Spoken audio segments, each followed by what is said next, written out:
What we're going to do now is we're going to create a little bit of code that's going to tie these two functions together and give us our completed program. So I'm going to start off by setting a little variable, set that spell correctly, and that variable is going to be called pin accepted, and we're going to set it to false, just to say that at the beginning the user hasn't entered a pin at all, and so we've got no pin to accept. I'm then going to use a while loop, and this while loop is going to run as long as pin accepted remains false.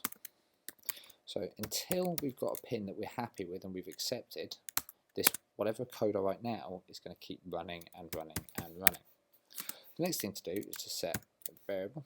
So I assign the variable pin1, and I'm going to assign that to the output from getUserPin, which is up here.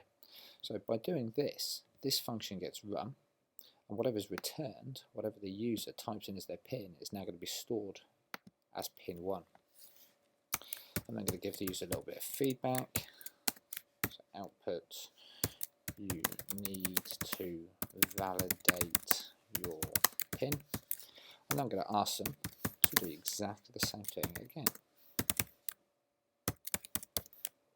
Get user pin. So now I've got two pins stored, one as pin 1, one as pin 2, and they should be the same as long as the user hasn't mistyped. So I'm now going to set the variable pin accepted, and that's going to become whatever the output of validate values is. So validate values, remember, checks for two values to see whether they're the same. I'm going to pass in pin 1 and pin 2, these two variables here that I've set, and this will output either true or false depending on whether they've correctly typed their pin or not. I'll now use a little if statement. If pin accepted is equal to true, then what I'd like to happen is I'd like my program just to tell my user that the pin's been accepted, and if they've mistyped,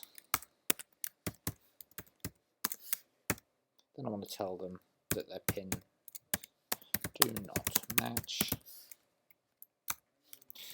Put T on that, and just that they're going to need to do the whole thing again. Retype your pin. And now I can finish that little part off with an end if, and finish this part off with an end while. And that should be all I need.